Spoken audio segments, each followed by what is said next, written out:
Praise the lord. Hallelujah, hallelujah, hallelujah. మంచిది. మన ప్రభువును రక్షకుడైన యేసుక్రీస్తు నామములో మరి కూడి వచ్చిన మీకందరికి కూడా నా హృదయపూర్వకమైన వందనాలు. దేవుడికి స్తోత్రాలు చెప్దాం. మరొకసారి హల్లెలూయా. ఇంకొకసారి చెప్దాం హల్లెలూయా. ఇంకా కొందరికి చేతులు తెచ్చుకోలేదు.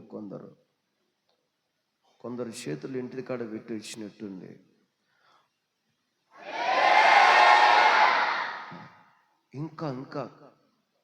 ఇంకా కొందరు పెట్టేసినారు ఇంటికాడ. అది ఎందుకంటావు? పరమ తండ్రికి ఏం చేసే సంతోషం అంటే ఇలా కృతజ్ఞతలు చేతులు ఎత్తి చెల్లించుట ఆయనకి ఇష్టం. ఈ చేతులు ఎత్తుట కూడా మనకు ఆశీర్వాదకరం. ఎవరినైనా కొట్టాలి అంటే ఏం చేస్తామండి? చెయ్యి ఎత్తుతాం కదా. మరి దేవుణ్ణి స్తుతించడానికి ఏం చేద్దాం? ఎత్తాలంటే బరువు పడతాం. స్తుతించాలి. ఆయన కోరుకున్నది కృతజ్ఞత స్తుతి. నువ్వెన్ని స్తుతులు చెల్లిస్తావో అంతగా ఆయన నామం మహిమపరచబడుతుంది. హల్లెలూయా. జాగ్రత్త. ఇక వాక్యంలోకి వెళుతున్నా. మీ పిల్లలు, మీ చెల్లులు. పిల్లలు అంటే అందరికి ముద్దే, కానీ ఇప్పుడు ముద్దు కాదు, వాక్యం. ఇప్పుడు వాక్యానికి మనం సమయం ఇవ్వాలి. చెల్లుకు గుడక కాదు, అది కూడా జిమ్ములో పెట్టుకోకండి దయచేసి. పురుషులే కాదు, స్త్రీలు గుడక పొరపాటున వాగిందనుకో ఏం పోతుంది ఇక్కడ? ఏం పోతుంది చెప్పండి? సిగ్గు, మానము, మర్యాద అంత పోతుంది. జాగ్రత్త. అందుకే చెల్లులు, పిల్లలు ఈ రెండుటిని జాగ్రత్త. ఇప్పుడు పరిశుద్ధ గ్రంథంలోనికి మనం వెళుదాం. దేవుడు ఏమంటున్నాడంటే ఒక మాట అంటున్నాడు, జయించిన వానిని అంటున్నాడు. అంటే ఏమి జయించాలి? దేన్ని జయించాలి? ఎలా జయించాలి? దేవుడు పెట్టిన పరీక్షలలో దాన్ని జయించాలి. దేవుడు కొన్ని పరీక్షలు పెడతాడు. ఆ పరీక్షలలో మనం ఏం చేయాలి? పిల్లలకు ఎగ్జామ్ పెడతారు. ఆ పరీక్షలలో వాళ్ళు ఏం చేయాలి? విజయాన్ని సాధించాలంటే రేయి పగులు కంటికి నిద్ర లేకుండా వాళ్ళు చదవాలి. అలా నిద్రపోయారనుకో ఎగ్జామ్స్ రాయలేరు, ఫెయిల్ అయిపోతారు. ఫెయిల్ అయిన తర్వాత ఏం చేసుకుంటారు? మనం వింటానే ఉంటాం, వార్తాపత్రికలలో, టీవీలలో, యూట్యూబ్లో చూస్తూనే ఉంటాం, ఇలా అలా అని చెప్పి. అందుకోసం నీకు నాకు పెట్టే పరీక్షలు ఉన్నాయి కొన్ని. ఆ పరీక్షలంట మనం జయిస్తే గనుక ప్రకటన గ్రంథంలో రాయబడింది. ఏమని రాయబడిందంటే చూడండి. ప్రకటన గ్రంథము 3వ అధ్యాయము 21వ వచనం. నేను జయించి నా తండ్రితో కూడా ఆయన సింహాసనమునందు కూర్చుండి ఉన్న ప్రకారం జయించు వానిని నాతో కూడా నా సింహాసనమునందు కూర్చుండనిచ్చేదను. హల్లెలూయా. ప్రభు మాట్లాడుతూ ఉన్నాడు. నా తండ్రి నాకు పెట్టిన పరీక్షలలో నేను జయించాను. నా తండ్రి నాకు పెట్టిన పరీక్షలలో నేను జయించి ఎక్కడ కూర్చున్నా? సింహాసనం అందు కూర్చున్నా నా తండ్రితో కలిసి. అయితే ఇక్కడ ఈరోజు మనతో కూడా చెప్తున్నది ఏంటంటే, నువ్వు ఎప్పుడైతే జయిస్తావో దేవుని వాక్యంలో చదివిస్తావు ఉండి. ఇదే 3వ అధ్యాయంలోనే 3వ అధ్యాయంలో ఒక మాట అంటుంది చూడండి, 12వ వచనం. జయించు వానిని నా దేవుని ఆలయములో ఒక్క స్తంభముగా చేసేదను. హల్లెలూయా. అవును, ఇప్పుడు యేసుక్రీస్తు ప్రభువారు తండ్రి పెట్టిన ప్రతి పరీక్షలో ఆయన జయించాడు, జయ జీవితము జీవించాడు. అందుకే తండ్రి చిత్తాన్ని నెరవేర్చాడు. అది కష్టమే కానీ, నష్టమే కానీ, కొరడా దెబ్బలే కానీ, పిడుగుద్దులే కానీ, ముసుగు వేసి గడ్డం పెరికినా కానీ అన్నిటినీ జయించాడు. అయితే శిలువ మరణాన్ని కూడా జయించాడు. మరణాన్ని నిరర్థకం చేసి దాని సమాధిలో పాతిపెట్టి పునరుద్ధానులై లేచి నేను నా తండ్రి సింహాసనం మీద కూర్చున్నాను. హల్లెలూయా. అందుకు విశ్వాస జీవితంలో ఈ నూతన సంవత్సరములో దేవుడు నీకు నాకు పెట్టే పరీక్షలు కొన్ని ఉంటాయి. పరీక్షలు లేవు అని కాకండి. ఆ పరీక్షలు పెట్టినప్పుడు ఆ పరీక్షలలో ఇది నా కోసమే, ఈ పరీక్ష నా కోసమే, ఇది పరీక్ష నన్ను ఒక్క మెట్టు ఎక్కించడానికే ఈ పరీక్షని నువ్వు నిజమైన విశ్వాసివైతే అర్థం చేసుకుంటావు. నీవు నామకార్థ విశ్వాసివైతే అర్థం చేసుకోలేవు, లోకంలో కలిసిపోతావు. ఎందుకంటే దేవుడు పెట్టిన పరీక్షలలో ప్రవక్తలు ఎందరో విశ్వాసులు లోకంలో కలిసిపోయారు, పరీక్షలు జయించలేక.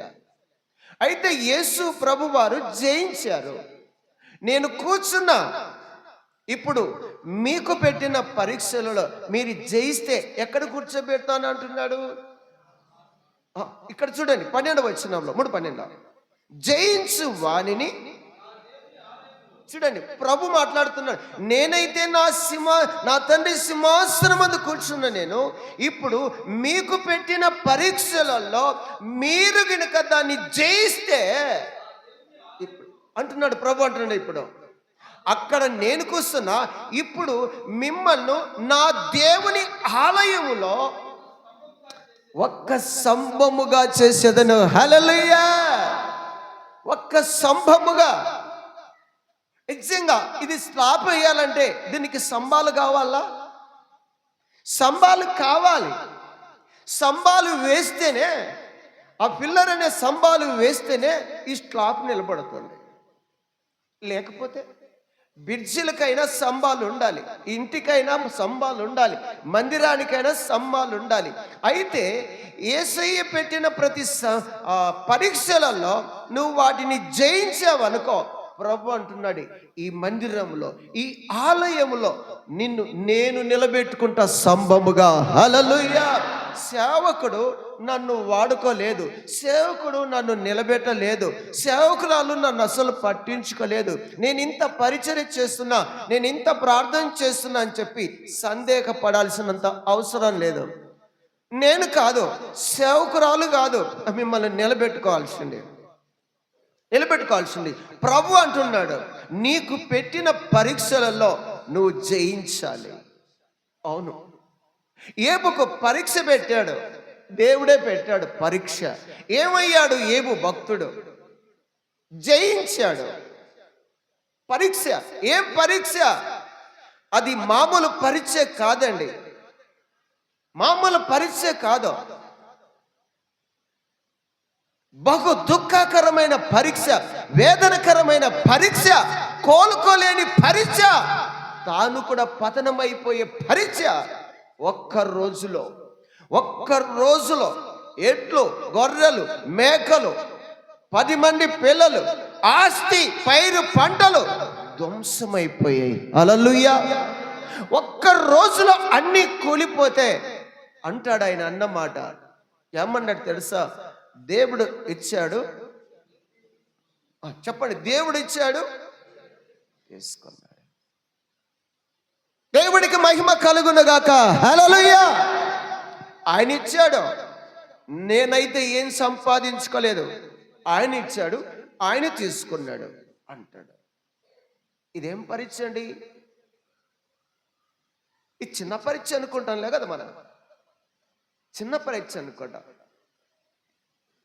లక్ష్మి కొడుకు పొట్ట కాలితే పాశ్రమకు కడుపుల మండింది తెలుసా? ఇక పనికి మాల మనిషి ఎంత పనిచేసావు పసిపిల్లాన్ని, దేవుడిచ్చిన బహుమానాన్ని చంపుతున్నావు కదనే అని చెప్పి కడుపులో మంటలేసేట అంత భయంకరంగా మాట్లాడింది. ఒక్క పిల్లోనికి ఆ పొట్ట కాల్తేనే ఇంత తల్లట లేస్తే 10 మంది పిల్లలు చేతికి నిక్కిన పిల్లలు ఒక్క క్షణముల మిద్దె కూలి చస్తే ఏబు చరిత్ర ఎలా ఉండాలా? పరీక్ష ఎలా ఉండాలి చెప్పండి? ఒక్క పరీక్ష. మనం చిన్న పరీక్షను జయించలేకపోతున్నాం. ఎందుకు తెలుసా? మనను అవిశ్వాసం వెంటాడుతూ ఉంది. దేవుడు ఉంటే ఏడి అంటుంది. అవిశ్వాసమైన మనోనేత్ర గుడ్డితనం కలగజేస్తుంది నీ జీవితాన్ని, చీకట్లోకి దారి తీస్తా ఉంది. కానీ యేసుక్రీస్తు ప్రభు అన్నాడు, నా వాక్యము విన్న మీరు, విశ్వసించిన మీరు ఇప్పుడు లోకమునకు వెలుగై ఉన్నారు, మీరు ఉప్పై ఉన్నారు అన్నాడు. కానీ కొందరు చీకట్లోకి దారి తీశారు, కొందరు వెలుగుమయమై తేజరిల్లాలు. హల్లెలూయా. అవునండి, పరీక్ష చాలా గొప్పదని ఎంచుకోవాలి. ఇది నాకెందుకు వచ్చింది పరీక్ష అని ఒకవేళ నువ్వు సందేహపడతావేమో. ఈ సంవత్సరంలో యేసయ్య నీకు ఏదైనా నీకు ఇచ్చిన వాగ్దానాన్ని బట్టి గమనించ, నీకు ఇచ్చిన ఏ వాగ్దానాన్ని ఇచ్చాడో ఆ వాగ్దానం నీలో నెరవేరాలంటే కొన్ని పరీక్షలు నీకు ఎదురవుతాయి. నాకెందుకు ఈ వాగ్దానం ఇచ్చాడే? నీ కన్నీళ్లు తుడుస్తానన్నాడే అంటే నీకు కన్నీళ్లు ఉన్నాయి. ఒకరోజు నువ్వు కన్నీళ్లు కార్చే రోజు ఉంది. నిన్ను ఓదార్చువాడునని నీకు వాగ్దానం వచ్చిందా? ఒక్కరోజు నువ్వు ఏడ్చే రోజు ఉంది. ఆ రోజున నీవు తిరిగి ప్రార్థన చేసినట్లయితే హిజ్కియా వలె నిన్ను ఓదార్చువాడను నేనని అర్థం ఇస్తుంది వాక్యం. హల్లెలూయా. నిన్ను కాపాడువాడు కొనకడని నీకు వాగ్దానం వచ్చి ఉంటుంది. అంటే నీకు అపాయాలు ఉన్నాయి, కానీ అవి నిన్నేం చేయలేవు. నీవు నా వైపు తిరిగి ప్రార్థన చేసినప్పుడు కాపాడే బాధ్యత నాది అంటాడు ఆయన. ఈ వాగ్దానం వచ్చిందే, నిన్ను కాపాడువాడు కొనకడన్నాడు. మరి ఎందుకు ఈ గాయమైంది, ఎందుకు ఈ శోధన వచ్చింది, ఎందుకు ఈ బలహీనత వచ్చిందని చెప్పి చింతించొద్దు. నీకు రాబోతున్న శ్రమలను గురించి, రాబోయే ఆశీర్వాదాన్ని గురించి ఆ వాగ్దానం నీకు వచ్చింటుంది. ఈ వాగ్దానాలన్నీ తెలుసా? కేవలము దేవుడైన యెహోవా ప్రభు మాట్లాడిన మాటలే గాని ఇవి ఇతర ప్రవక్తలు మాట్లాడిన మాటలు కాదు. ప్రవక్తలు మాట్లాడిన మాటలు ఉన్నాయి, దేవుడు మాట్లాడిన వాగ్దానాలు. ఈ వాగ్దానాలను విశ్వసించాలా, దానికోసం ప్రార్థన చేసుకోవాలా. అందుకే శ్రమను ఎవడైతే జయిస్తాడో, శోధన ఎవడైతే జయిస్తాడో వానిని, నేనెక్కడ కూర్చున్నానో ఇదిగో మిమ్మల్ని కూడా నా దేవుని ఆలయములో ఒక్క స్తంభముగా నేను వాడుకుంటాను అంటాడు. మేం కాదండి, సేవకులం కాదు వాడుకోవాల్సింది, సేవకులం కాదు. అన్నా నిమిసి నువ్వు ఉండన్నా మా సంఘంలో, నీకు పోస్ట్ ఇచ్చామన్న ప్రెసిడెంట్ పోస్టు, అక్క నీకు సండే స్కూల్ పోస్ట్ ఇచ్చాం అక్క, నీకు సెక్యూరిటీ పోస్ట్ ఇస్తావు నాయన, అర్జును మా సంఘంలో ఉండు నాయన అంటాను. కాదు, ఏ సంఘములోనైనా నీకు పోస్టులు ఇస్తారేమో కానీ ఇక్కడ నేనిచ్చే పోస్టులు ఏం లేవు. ఎందుకంటే నాకు పోస్టు ఎవరు ఇలా. ఒక విశ్వాసిగా, ఒక గొర్రెగా పోయేవాడిని నేను, ఒక విశ్వాసి గొర్రెగా పోయి వచ్చేవాడిని. 60 కిలోమీటర్లు విశ్రాంతి వచ్చేసరికి 60 కిలోమీటర్లు పోయి వచ్చేవాడిని ప్రార్థన చూసుకొని, అంతే. అయితే ఆ స్థితిని చూసి ఆ నిరీక్షణను వెరిగి, ఆ పట్టుదలను ఎరిగి ఇతనికి ఈమెకు ఈ తలాంతునిస్తే నా చిత్తాన్ని నెరవేరుస్తాడని చెప్పి తానే స్వయంగా పిలుచుకొని నిలబెట్టుకున్నాడు. కానీ ఎవరో ఇచ్చినటువంటి ఆ అధికారం కాదండి. అందుకు దేవుడే అంటున్నాడు ఇప్పుడు, ఇదిగో నీకు అధికారం కావాలా, నీకు కొన్ని పరీక్షలు వస్తాయి, ఆ పరీక్షలను నువ్వు జయించావడుకో ఇదే మందిరములో నిన్ను ఒక్క స్తంభముగా నిలబెట్టుకుంటా. అవునండి, అబ్రహాముకు ఒక పరీక్ష పెట్టాడు. అబ్రహాంకు పరీక్ష పెట్టాడు. ఏం పెట్టాడు తెలుసా? అబ్రహమా, నీకు ఒకానొక కుమారుడు పుట్టాడుగా, ఆ కుమారుణ్ణి ఉదయాన్న లేస్తే మొరియా ప్రాంతానికి వెళ్ళి నీ ఒకానొక కుమారుని ఇస్సాకును నాకు బలిగా అర్పించు, నేను కోరుకుంటున్నా అన్నాడు. మరి మీరేమంటారు? మీరేమంటారండి? దేవుడు లేకపోతే లేకపోయింది, కానీ నా కొడుకును బలి ఇయ్యను ఆయన. ఈ మందిరం లేకపోయినా పర్వాలే, ఈ దేవుడు లేకపోయినా పర్వాలే, నేను నా కొడుకు ఒకరోజు చచ్చిపోయినా పర్వాలేదు, కానీ చూస నా కొడుకును బలి ఇవ్వనంట. ఎవరిచ్చిన బహుమానం అది? నీ మొదటి సంతానమును నాకు అంటున్నాడు ఆయన. నీ మొదటి సంతానాన్ని నాకేయో అన్నాడు. అందుకే ఏదోను తోటలో ఆదాము అవ్వలకి ఏం చెప్పాడు? ఇదిగో ఇవన్నీ మీవే, తినండి, ఇవన్నీ తినండి, కానీ మొదటిది ఒక చెట్టు ఉంది, అది నాది, దాన్ని తినకరు అన్నాడు. హల్లెలూయా. ఎందుకు తెలుసా? అది 10వ వంతు, దాన్ని తింటే పాపం. 10వ వంతు అనే దశమా భాగం నువ్వు తింటే అది పాపం. గుర్తుంచుకో. అన్ని తినండి, 90 పైసలు తినండి రూపాయలు, కానీ ఆ 10 పైసలు. ఈ చెట్ల పండ్లన్నీ తినండి, ఆ పండు తినకండి, అది నా సొమ్ము అన్నాడు. అయితే అన్ని పళ్ళు తింటున్నారు, చెప్పిన తర్వాత తింటే ఏమవుతుంది? అదే నువ్వు తీసిన దశమా భాగమే, కానీ తింటే ఏమవుతుంది చెప్పండి? తొలుసులు అన్న తర్వాత తొలిది నీ కుమారుడే కానీ, నీ కుమార్తె కానీ, నీ సంపదే కానీ అది పొర్రపాటున తినేసావనుకో పాపం. అందుకో తినిన వెంటనే దేవాది దేవుడు వచ్చాడు. ఆదామా, ఆదామా అన్నాడు. ఎక్కడున్నావు? అయ్యా, నీ స్వరము వినినప్పుడే నేను అరుగాకు చాటున అంజురపు ఆకులు చుట్టుకొని దాక్కున్నా. ఎందుకు? పాపం చేశా. ఎవడు చెప్పాడు అన్నాడు. వచ్చాడు. గడ్డ గడ్డ గడ్డ గడ్డ గడ్డ గడ్డ గడ్డ వణికిపోతా ఉన్నారు. ఎందుకు తెలుసా? తప్పు చేసిన వాడు భయపడతాడు. ఎల్లప్పుడూ డైరెక్ట్ కూర్చొని మాట్లాడేవాళ్ళు దేవునితో, ఆదాము వాళ్ళు, కానీ ఈరోజు భయపడ్డారు. తప్పు చిన్నదైనా తప్పే, పెద్దదైనా తప్పే. అందుకోసం మీరు తినకూడదని తిన్నారు గనక ఈ తోటలో మీరు ఉండకూడదు. మీరు ఈ మొదటిది తిన్నారనుకో మీరు నాకు ఇష్టలు కాదు. అర్థం చేసుకోవాలి మనం వాక్యాన్ని బట్టి. అందుకే అబ్రాహాముకు పరీక్ష పెట్టాడు. అబ్రామా, నీ ఒకానొక కుమారుని మొరియా ప్రాంతానికి వెళ్ళి నా కొరకు దహన బలిగా అర్పించు అన్నాడు. ఈ పరీక్షకు మనమేమంటాం? నో అంటాం. 10 పైసలు ఈయనలో కుమార్ని ఇస్తావా? వద్దు అంటాం. అయితే అబ్రహాం ఎలా చేశాడు తెలుసా? విశ్వసించాడు. చిత్తం ప్రభువా అన్నాడు. ఎందుకు తెలుసా? అబ్రామా, నీ దేశాన్ని విడిచి, నీ స్వజనాన్ని విడిచి నేను చూపించే దేశానికి నువ్వు వెళ్ళిపోతే నిన్ను అక్కడ గొప్పగా ఆశీర్వదిస్తా, నీవు అనేకులకు ఆశీర్వాదకరంగా ఉండువు.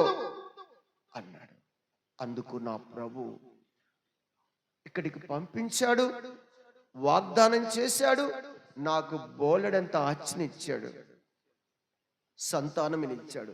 ఈ సంతానాన్ని నేను ఇచ్చే నాకు మళ్ళీ ఏమిస్తాడు?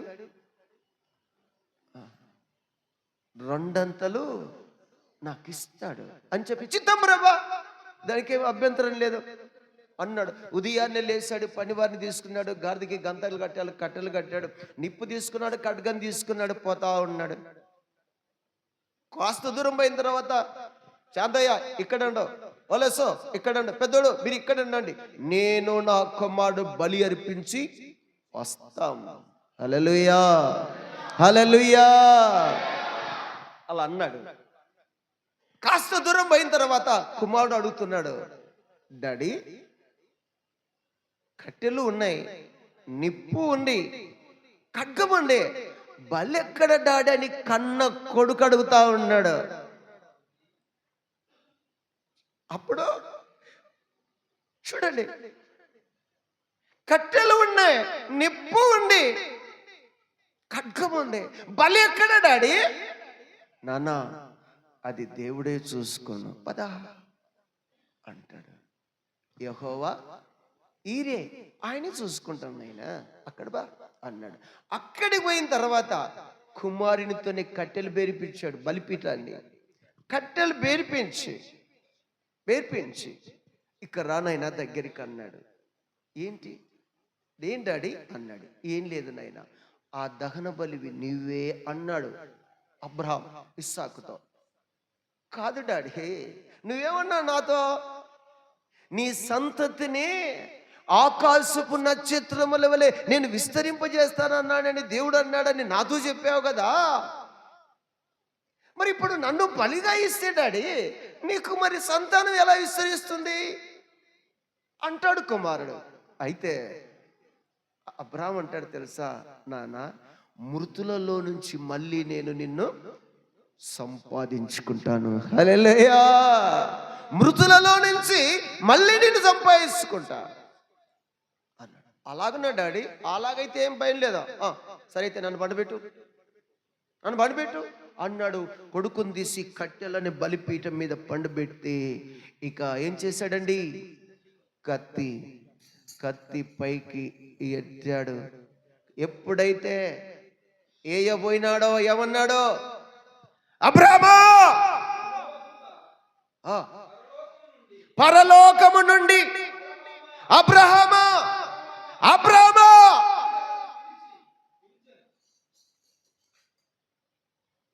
2 సార్లు అబ్రహామా అంటే పొరపాటు కత్తి పడుతుందో ఏమో, అబ్రహామా అని దేవదూత పిలిచి, ఇదిగో ఆ చిన్నవాని మీద చెయ్యి వేయాకు, చిన్నవానికి ప్రతిగా నీ వెనక్కి తిరుగు చూడు,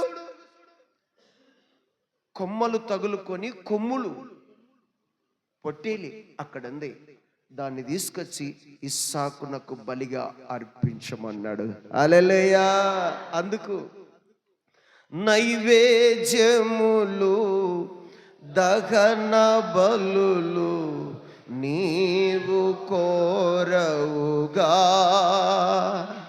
నా ప్రాణాత్మ శరీరము బలి అర్పణగా,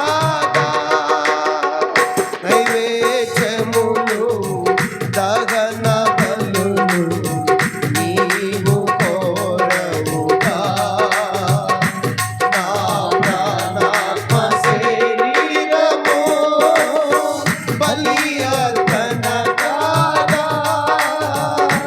నా జీవ బలులు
పరిశుద్ధుడా సర్వలోకానికే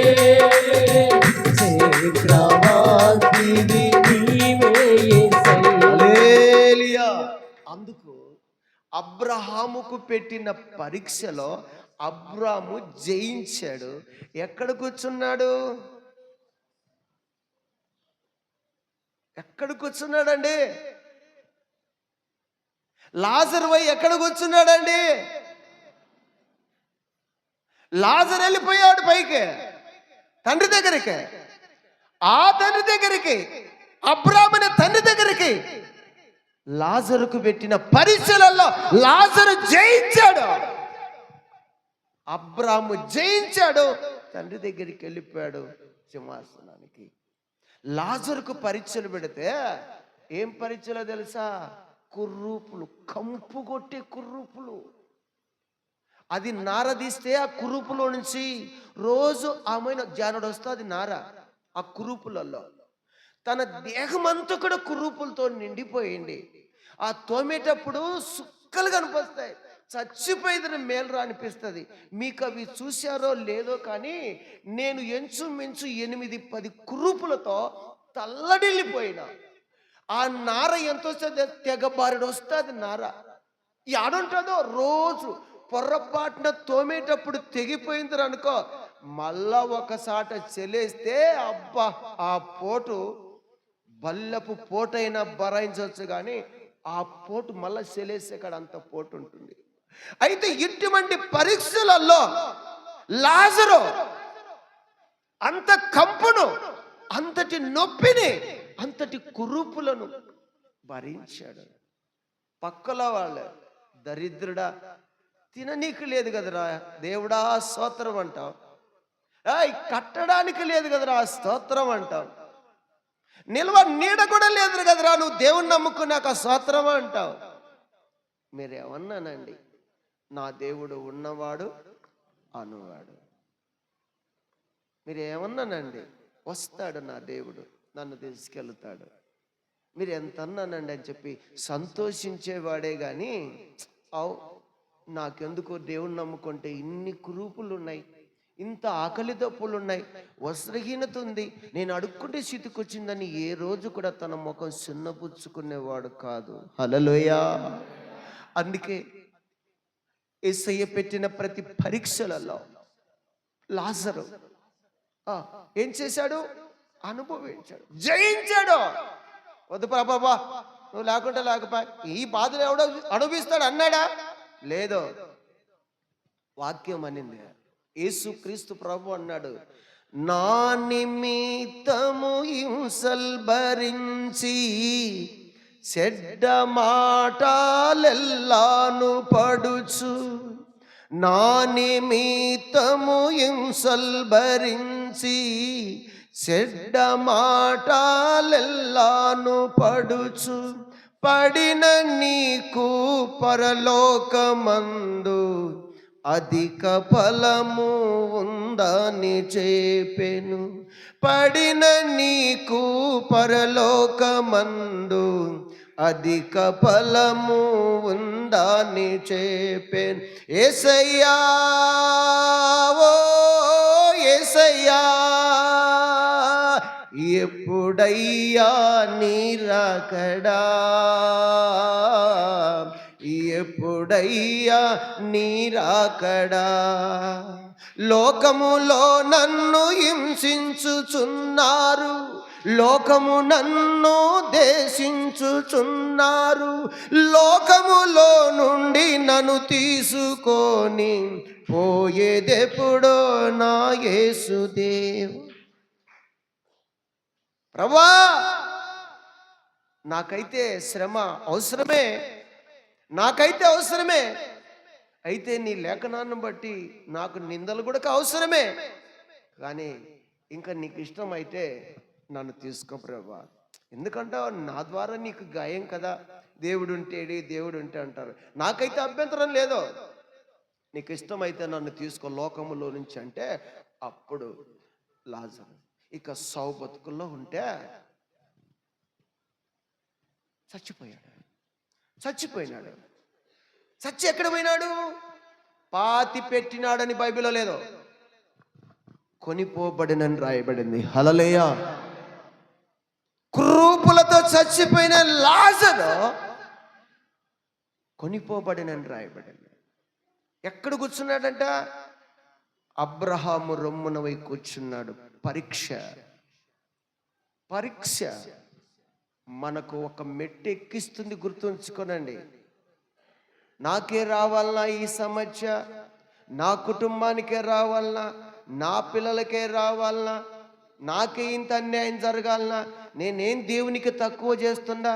అమ్మా సుగనమ్మ, ఏం తక్కువ చేస్తుండా దేవునికి? నేను నాకే రావాలన్నా, మా ఆయనకే ఇది తగలాలన్నా, ఎందుకు దేవుడు ఇంత అన్యాయం చేశా కదా అంట అనకూడదు. ప్రభువా, ఈ శ్రమ నాకు మేలేనైనా. బైబిల్ చెప్తుంది, శ్రమను మేలుగా ఎంచుకో, నిన్ను ఒక్క మెట్టు ఎక్కిస్తుంది. హల్లెలూయా. అందుకు పరిశుద్ధ గ్రంథాలు మనం చూస్తే ఒక మాట రాయబడతా ఉంది, చూడండి. ఆదికాండం 39 చూద్దాం. ఆదికాండం 39 6వ వచనం కానీ చూస్తే 18వ వచనం వరకు చూస్తే అక్కడ ఒక విచిత్రమైన మాట ఉంది. అతడు తనకు కలిగినదంతయు యోసేపు చేతికి అప్పగించి, ఏంటండి? తాను ఆహారము తినడు తప్ప తనకి ఏమేమైతే ఉన్నదో విచారించిన వాడు కాడు. యోసేపు రూపవంతుడును సుందరుడనయ్యుండెడు. అటు తర్వాత అతని యజమానుని భార్య యోసేపు మీద కన్ను. మొత్తానికి యోసేపు ఏమైనాడంట? ఎటువంటి వాడు? చూసినామా అమ్మ? మీలో ఎవరైనా చూసినారా? కొందరు అంటాడు, వాడు నాకు నచ్చాడు, ఈ బాక్సులో కొన్నాడు, నాకు నచ్చాడు. ఏంది నీకు నచ్చింది? ఆ బాక్స్ లెక్క ఉంది, ఆ ముఖం అట్లా ఉంది, వాడు చూచి అలాగున్నాడు, ఈడికి చూచి ఇలాగున్నాడు, నాకు నచ్చింది అంటాడు. అయితే యోసేపు ఎటువంటి వాడంట? చూసుటకే రూపవతుడు సుందరుడై ఉన్నాడు. హల్లెలూయా. ఈ సుందరుడు, ఈ యవనస్తుడు అప్పటికి 28 సంవత్సరాలు. యోసేపుకు 28 సంవత్సరాలు. అప్పుడు ఆ ఇంట్లో ఉన్నాడు, పొంతిపీరు ఇంట్లో. ఆ యజమాని భార్య, ఇతడు సుందరుడు, బా ఎంత చక్కగా ఉన్నాడు రా, అస్సలు మా ఐగుప్తు దేశంలో ఇటువంటి సుందరుడు లేనే లేడు అనుకొని ఆయన మీద కనేసిందంట. అయితే దేవుడు పెట్టిన పరీక్ష. హల్లెలూయా. పొంతిపీరు భార్య ఎట్మెంట్ కాదు ఇది. యోసేపుకు పాపాన్ని ముందర తెచ్చిపెట్టింది దేవుడి పరీక్ష. ఎంతవరకు నీతిమంతుడో చూద్దాం. ఆమెను ప్రేరేపించింది దేవుడే. చూద్దాం. ఈ బొమ్మను తీసుకొని పోయి ఈ రూపమంతుడు మీద పెడితే ఈ రూపవంతుడు, ఈ సుందరుడు ఏమైపోతాడో చూద్దాం అనుకున్నాడు దేవుడు. మొదటి పరీక్ష గోతులో వేశాడు, అప్పుడు విసుకలేదు దేవుడి మీద. రెండో పరీక్ష గొడ్డు నమ్మినట్టు బేరానికి అమ్ముకున్నారు అన్నలు, అప్పుడు విసుకలేదు దేవుని మీద. దేవునికి స్తోత్రం అన్నాడు. పొంతిపీరు ఇంట్లో బానిసగా కొనబడితే అక్కడ కూడా బానిసగా పనిచేశాడు, దేవుడికి స్తోత్రం అన్నాడు. కానీ ఇప్పుడు అసలైన పరీక్ష తీసుకొచ్చి పెడితే, ఆ సుందరవతిని సుందరి ముందర పెడితే ఏమంటాడు తెలుసా? నీవు అమ్మాయి ఆలకించు, జాగ్రత్త. నా దగ్గర రావద్దు. నేను ఎవరిని? దేవుని బిడ్డను. దూరంగా మాట్లాడు, దగ్గర రావద్దు. నీవు అతని భార్యవైనందున నిన్ను తప్ప మరి దేనిని ఈ ఇంటి యజమానుడు ఏది నాకు అప్పగించలేదా? కాబట్టి నేనెట్లు ఘోరమైన దుష్కార్యం చేసి దేవునికి విరోధముగా పాపము కట్టుకొందునని తన యజమానుని భార్యతో నేను. హల్లెలూయా! నీతిమంతుడు, యథార్థవంతుడు, బానిసత్వంగానికి వెళ్ళినా కానీ తన నీతిని మాత్రం కాపాడుకుంటూ వస్తున్నాడు. యవనస్తులు, యవన బిడ్డలు, యవన కుమారులు, బైబిల్ చెప్తుంది మీ పవిత్రతను కాపాడుకో, లేకపోతే నరకానికి వెళ్ళిపోతావు. నీ యవన జీవితంలో పవిత్రను యేసేపులాగా కాపాడుకో. బాప్తిసం తీసుకుంటేనే పరలోకం వస్తుంది అనుకున్నావు. నీకు పరీక్షలు పెట్టకుండా జాబ్ ఎట్లా వస్తుంది? అందరి పరీక్షలు వేరు, కలెక్టర్ పరీక్షలు వేరు. అడిగి చూడండి కలెక్టర్లను. అందరికి పరీక్షలు వేరు. కలెక్టర్ ఉద్యోగం రావాలంటే ఎక్కువ పరీక్షలు. ఆ ఎక్కువ పెట్టిన పరీక్షలలోనే పాస్ అయితే ఓపికతో రేయింబగలు చదువుకొని అప్పుడు ఏమవుతాడు? రాజు అవుతాడు. హల్లెలూయా! రాజు అవుతాడు. అందుకో యేసము నేను ఇంత దుష్కార్యం నేను చేయను, దగ్గరికి రావద్దు. ఏం చేసే అన్ని అప్పచెప్పాడేమో కానీ నిన్ను మాత్రం అప్పచెప్పలేదు. అయినా నా దేవుని ఎదుట ఇంత దుష్కార్యం నేను చేయను. ఇంత ఘోరమైన పాపమా? ఒక యజమానునికి భార్యవై సిగ్గు లేదు నీకు? నా మీద కన్ను వేయడానికి, నా మీద నా జోలికి రావడానికి దూరంగా వస్తా ఉంటే పారిపోతుంటే పట్టుకుంటే తన పైన వస్త్రం చేతికి చిక్కింది, పారిపోయాడు యేసేపు. ఏం చూసి పారిపోయాడు? పాపాన్ని చూసి పారిపోయాడు. పాపాన్ని చూసి. ఇటువంటి పరీక్షలు ఆ స్త్రీ ఏం చేసింది తెలుసా? యజమాడు వ్యాపారం పోయి తిరిగి ఇంటికి వచ్చేసరికి చింపుకొని కాట్లలో తనకు పెట్టుకొని, ఎంత సిగ్గుమానం లేదో అంతా సరే జాకెట్ అలా చింపుకొని, ఇంకా నేను బతకను సామి, ఇంత దుర్మార్గుని తీసుకొచ్చి పెట్టావు, ఎవడో దిక్కులోని తీసుకొచ్చి మంచోడని పెట్టావు, మన కొంప కూల్చినాడు సామి అని ఏడతావని. అదే వయ్యారి బామ ఒకల మరి బుంగ అంత వయ్యారం చేటాలు. నిజంగా ఇలా పని ఏంటంటే అయితే ఆత్మకూరు లాంటి బండ ఆత్మకూరు అన్నట్టు మాట్లాడతారు. వీళ్ళు చిక్కుతే ఒకటి, చిక్కకపోతే ఒకటి. ఏసేపు మగ్గదంచాల్సింది వచ్చేసరికి, యజమాడు వచ్చేసరికి, సైతానా ఏంటి నువ్వు చేసేదే? నా యజమాని ఏం చెప్పాడు? వీటంతటికి నాకు అధికారం ఇచ్చాడు, కానీ నిన్ను ముట్టడానికి కాదు, తమాషాలు చేస్తున్నావు అనాల్సింది. కానీ దుర్మార్గంగా ఒక్క మాట అనలేదు. కానీ నా దేవుని దృష్టి ఎదుట నేను ఘోరమైన పాపం చేయనని పారిపోతే యజమాడు వచ్చి వాళ్ళకు జాకెట్ అలా చింపుకొని, ఇంకా మానవైనా ఇంకా నేను బతకనే. ఇక ఆ భార్య అలా ఏడితే, రే ఊరుకుంటాను, ఒరే అమెరికా, నీ భార్య అలాగొచ్చి నిష్కారణంగా అక్కడి నుంచి ఇక్కడ దిగొచ్చి నన్ను పెడితే నాకు వెళ్తుడి, ఊరుకుంటావా? తీసుకురా, రాన్రా పదం, లారీతో తీసుకొని పోదాం, వాడు ఎక్కడున్నా పట్టుకొని వస్తాం. ఊరా వాడిని మర్యాదగా ఇంట్లో పెట్టుకుంటే వాడు ఇంత పని చేస్తాడా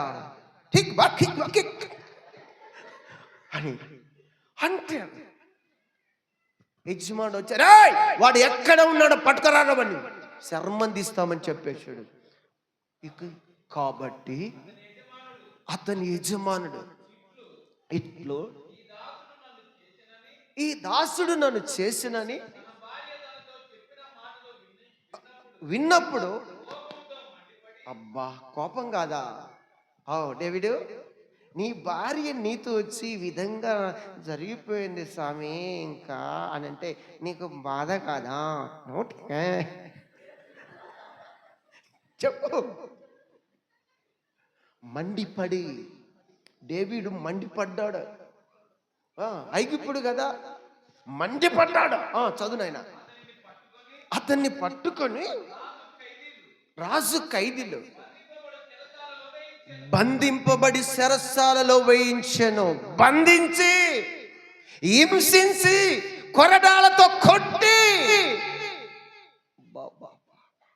అప్పుడు కూడా యేసేపు దేవుణ్ణి దూషించలేదు. దేవుడికి స్తోత్రం. అలే హింసించి బాధించి నిందించిన 105వ కీర్తనలో చూడు ఇంకేం జరిగిందో చివరిగా.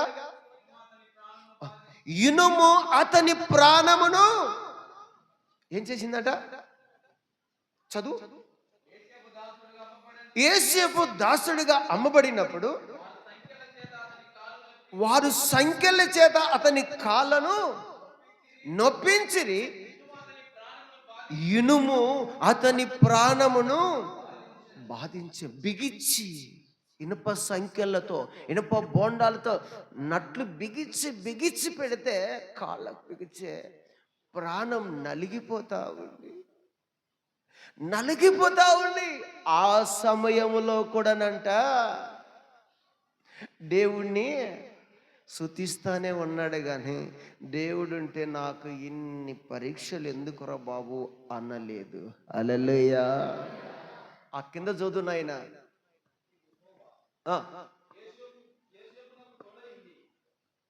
మళ్ళాను, అయితే యెహోవా యోసేపునకు తోడై ఉండి అతని యందు కనికరపడి అతని మీద కాదు నాయన 105 కీర్తనలో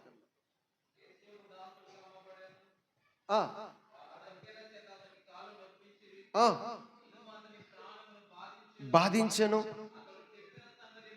అతడు చెప్పిన సంగతి నెరవేరు వరకు యెహోవా వాక్కు అతన్ని పరిశోధించుచూ వచ్చెను. హల్లెలూయా. పరీక్షలు పెడుతూ వచ్చెను. ఏం చెప్పాడు యోసేపు? దేవుడు చూపించిందే యోసేపు చెప్పాడు. ఏం చూపించాడు దేవుడు? 11 నక్షత్రములు, సూర్య చంద్రులు. డాడీ అనలారా, మీరు నాకు అందరూ తలలు వంచి సాగిల పడతారని చెప్పాడు. దేవుడు చూపించిందే యోసేపు చెప్పాడు. అది నెరవేరడానికి ఎన్ని పరీక్షలు, బోలెడన్ని పరీక్షలు, దిక్కుతోసని పరీక్షలు. అమ్మాని అడుక్కోవడానికి లేదు, అన్నమమ్మా దప్పికైతున్నాయమ్మా అని అడడానికి లేదు. దేశం కాని దేశం మగ్గిపోయాడు. కానీ శ్రమలకు సనుక్కోలేదు, గొనుక్కోలేదండి. తనతో చెప్పినది నెరవేరే వరకు దేవుడు పరిశోధిస్తూ వస్తున్నాడంట. అంటే ఈ పరీక్ష పెడితే మానేస్తాడా? ఈ పరీక్ష పెడితే ఎనికి పోతాడా? ఈ పరీక్ష పెడితే ఈ పొంతిబిరి బారిగిని తీసుకొచ్చే, లేకపోతే కొట్టి సరసాల బోనాలు బిగిచ్చే ప్రాణాన్ని బాధ కలిగిస్తే ఇంకొద్దునైనా ఏమన్నా కానీ ఈ దేవుడు కావటదు, ఈ కళ కావటదు, మా నాయనలు వచ్చి నాకు దండ పెట్టబడదు అంటాడో ఏమో అని చెప్పి పరీక్ష టచ్ చేస్తూ అందుకే వాక్యం మనల్ని కూడా టచ్ చేస్తూ అనొకసాట టచ్ చేస్తూనే ఉంటుంది. ఎందుకు తెలుసా? మనం పడిపోవాలని కాదు, మనల్ని ఎక్కడ కూర్చోబెట్టాలని. చూడండి, అందుకే యేసేపు శ్రమలు అనుభవించిన వాడై ఐగుప్తు దేశంలో ఎలక్షన్లు లేకుండానే, కలెక్షన్లు లేకుండానే సింహాసనం మీద కూస్తున్నాడు. ఫరో అంటాడు, ఇక నీకంటే జ్ఞానం కలిగిన వాడు ఇంకెవడున్నాడు యోసేపు? ఇదిగో నా ఉంగరం బటు, రాజ వస్త్రాలు తొడిగించి ఉంగరం బటు, ఇదిగో నా గొలుసుని వేసుకో అని చెప్పి సింహాసనం ఎక్కించాడు. తన పక్కన కూర్చోబెట్టుకున్నాడు. ఇదిగో ఈ రోజు నుంచి యేసేపు ఆజ్ఞ లేకుండా ఎవడైనా కాలైనా చేయైనా ఎత్తకూడదు, దేశం ఐగుప్తు దేశం అంతటా కూడా అని చెప్పి పరో అంత అధికారం ఇచ్చాడు యేసేపుకు. యేసేపు ఆజ్ఞ లేని కాలు ఎత్తకూడదు, డాయ్ తంతర నిన్ను అనకూడదు. అంటే వాడు పైసలు ఉరి శిక్షే వాడికి. అంటే బ్రిటిష్ వారు చేసే పని అది. చిన్నగా ఒక బొర్ర పుచ్చుకుంటే బ్రిటిష్ కాలంలో రక్త సుక్క పడితే అయిపోయా, ఇక నీకు ఉరి శిక్ష వాళ్ళు వేసేది, బతకనీరు, చంపేస్తారు. అంటే ఐగుప్తు కొడుక అంటున్నాడు పరో, ఎవడైనా కాలెత్తకూడదు, నీ ఆజ్ఞ లేకుండా చేయెత్తకూడదు, అంత అధికారం. అంటే శ్రమలలో నుంచి పుట్టము వేయబడిన వాడు శుద్ధ సువర్ణంగా సింహాసనం మీద కూర్చున్నాడు. హల్లెలూయా! ఆశ్చర్యకరుడా, నా ఆలోచన కర్తవు, నీ తోడగు తండ్రివి, నా శాలెము రాజు, నీ తోడగు తండ్రివి, నా శాలెము రాజు, ఆశ్చర్యకరుడా, నా ఆలోచన కర్తవు. హల్లెలూయా! అందుకు దేవుని బిడ్డారా, దేవుని వాక్యం చదివిస్తుంది. అంటే ప్రకటన గ్రంథం 2వ అధ్యాయం 27వ వచనం. తొందరగానే ముగించుకున్నాం. 2వ అధ్యాయం 7వ వచనం చూడండి.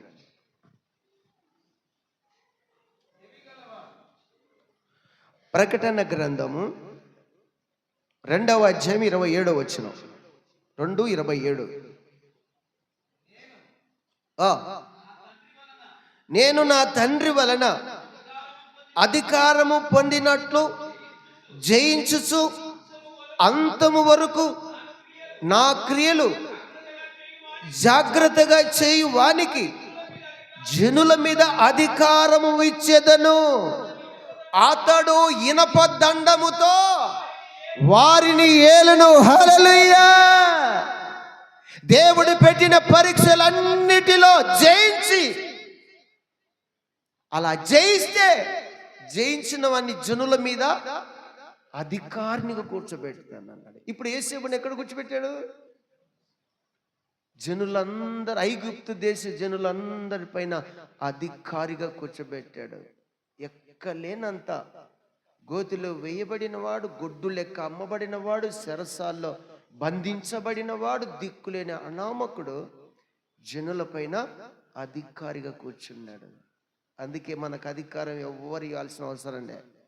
మన పరిచర్యను బట్టి, మన నీతిని బట్టి, మన యథార్థను బట్టి, మన భక్తిని బట్టి, మన ప్రార్థనను బట్టి, మన ప్రేమను బట్టి దేవుడే మనకు అధికారం ఇస్తాడు.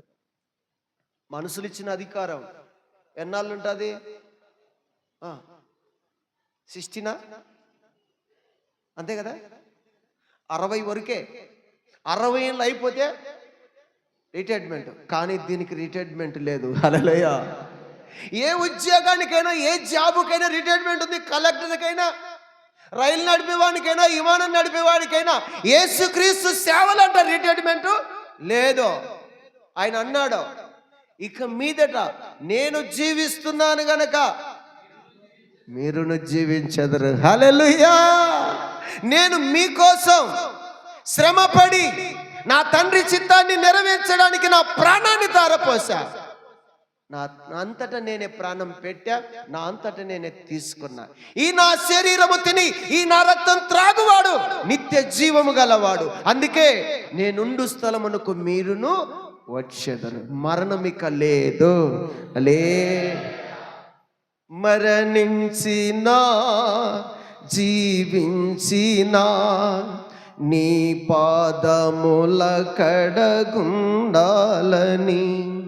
మరణించినా జీవించినా నీ పాదముల కడగుండాలని నా గుండెల నిండా ఆశయ్యా, నా గుండె గుండెల నిండా ఆశయ్యా నెరవేర్చవా నీ సంకల్పమందు, నెరవేర్చవా నీ సంకల్పమందు. తీరెను నా ఆశలన్నీ తీయనైనని ఒడిలోనా. అవునండి, ఈ జన్మకైనా మరో జన్మకైనా నీ పాదముల కడ ఉండాలన్నదే నా ఆశ. అవును, నువ్వు అన్నావు కదా ప్రభువా, జనములను నీకు ఏలుటకు అధికారం ఇస్తానన్నావు. నాకెన్ని శ్రమలైనా సరే నీ నామ ఘనత కోసం నేను అనుభవిస్తా, ఎన్ని శ్రమలైనా అనుభవిస్తా. ఆ కళ, ఆ స్వప్నం అది నెరవేరాల, ఆ దర్శనం నెరవేరాల. నాలో ఊపిరి ఉన్నంత వరకు నిన్ను స్తుతించకుండా ఉండలేను అన్నదే ఆ వచనం. హల్లెలూయా. ఆకాశమందున్న ఆసీనుడే అంతవరకు ప్రేమించును, ఆకాశమందున్న ఆసీనుడే అంతవరకు ప్రేమించును.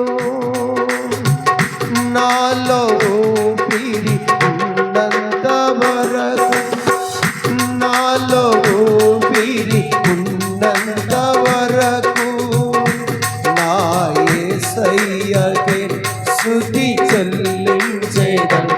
నా యేసయ్యనే ఇలా ఘనపరచేదను. నా యేసయ్యకే స్తుతి చెల్లించేదను.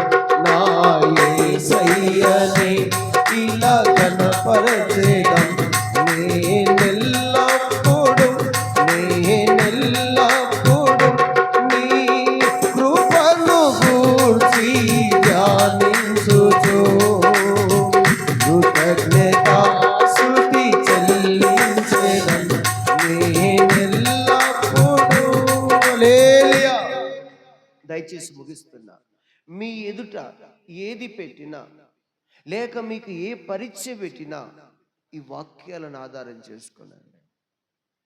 నీ కుటుంబం ఈ సంవత్సరం అభివృద్ధిలోకి రావాలి, నీ ఉద్యోగం, నీ చేతి పని, నీ పొలం, నీ పైరు పంట దీవించబడాలి, నీ గొర్రెల మేకల మందలు, నీ దుక్కటెద్దులు, నీ గర్భఫలం దీవించబడాలంటే ఇదిగో కొన్ని పరీక్షలు ఉంటాయి.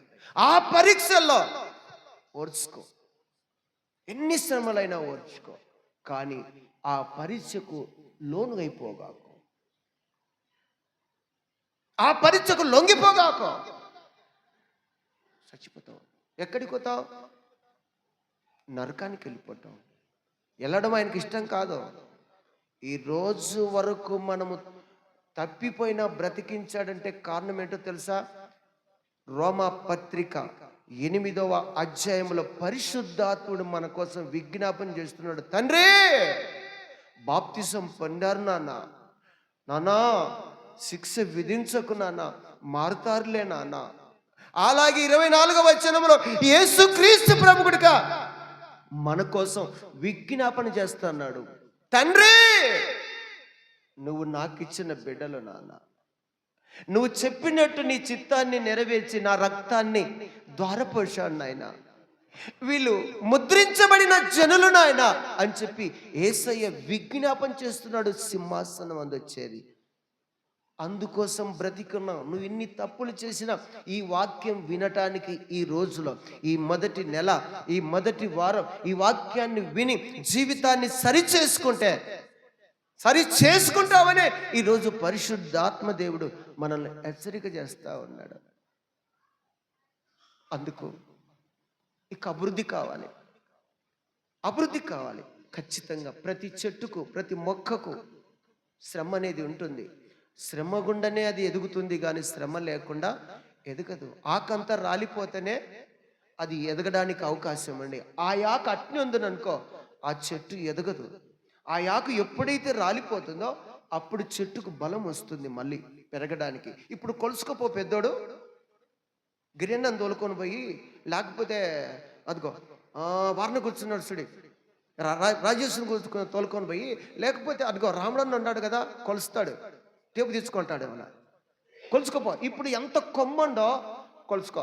ఆకు రాలిపోయిన తర్వాత సిగురు పెట్టేసరికి ఎంత పెరుగుతుందో చూసుకో. నువ్వు కొలుస్తావా? కొలచలేవా? కొమ్మ కొలుచుకో చాలు ఇప్పుడు. అవును. ఎందుకు పెరుగుతుంది అంటే ఆకు రాలిపోతే పెరుగుతుంది. మనము ఎందుకు ఎదుగుతామో తెలుసా? శ్రమల గుండనే ఎదగాలి. శ్రమలు లేకుండా ఏ ఒక్కరు పరలోకానికి పోలేరు. బంగారు తీరినంటే నీ ముక్కులోకి ఎలాగొస్తుంది? అవునా?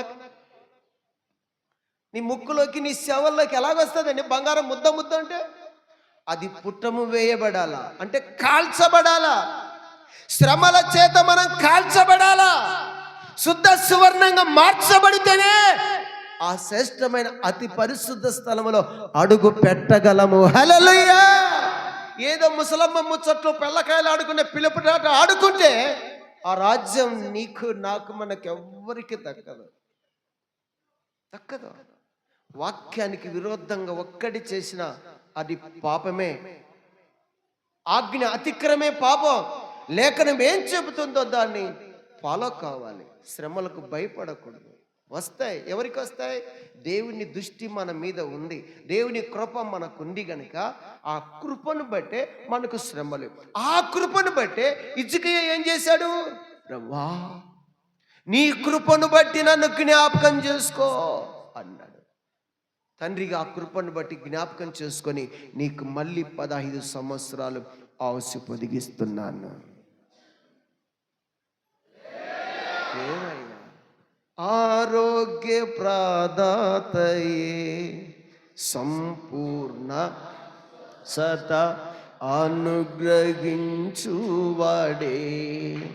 ఆరోగ్య ప్రదాతయే, సంపూర్ణ స్వస్థత అనుగ్రహించువాడే, ఆశ్చర్య క్రియలు జీవితమంతా చేయుచు తిరిగినాడే, ఆశ్చర్య క్రియలు జీవితమంతా చేయుచు తిరిగినాడే, నాకై నిలువెల్ల సిలువలో నలిగి కరిగినాడే, నాకై నిలువెల్ల సిలువలో నలిగి కరిగినాడే. శరీరారెవ్వరు నా ప్రియుడైన యేసయ్యకు, శరీరారెవ్వరు నా ప్రియుడైన యేసయ్యకు. హల్లెలూయా. అందుకు యేసేపురా, రే యేసేపురా, బానిసలుగా అమ్మనబడిన వాడంటారా, రే రాజంటారా ఐగుప్తు దేశంలో. నిజమండి, మన కోసం శ్రమలన్నీ అనుభవించాడు యేసయ్య. మనకు ఆరోగ్యాన్ని ఇవ్వడానికి, మనకు స్వస్థత ఇవ్వడానికి, మనల్ని తన రాజ్యంలో కూర్చోబెట్టుకోవడానికి ఇప్పటి వరకు విజ్ఞాపన పరిశుద్ధాత్ముడు చేస్తున్నాడు. తిరిగి యేసయ్య చేస్తూ ఉన్నాడు మనల్ని రక్షించుకోవడానికి. అందుకు ఈ సంవత్సరం కాస్త చక్కగా నిలబడండి. శ్రమలకు భయపడగాకండి. కరువు వచ్చిందని, కష్టాలు వచ్చినాయనని నీ ఎదుట ఏ పరీక్ష పెట్టినా ఆ పరీక్ష నా దేవునికి తెలియకుండా ఏది నా దగ్గరికి రాదు. ఇది నా దేవుడికి తెలుసు. ఎందుకంటే యేసుప్రభు అన్నాడు, నా ఆజ్ఞ లేనిది నీ తలలో ఒక్క ఎంటిక కూడా రాలదన్నాడు. అవును ప్రభా. ఈరోజు జుట్టంతా రాలిపోతుందంటే మనం ఇకార శాస్త్రాలు పడుతున్నాం కాబట్టి రంగులు వేసి అవి వేసి వేసి అందుకే ఊసిపోతున్నాయి. ఊసిపోతుంటే మళ్ళా వేలు లక్షలు పెట్టి మళ్ళీ పొడిగించుకుంటున్నారు. అంతే కదా.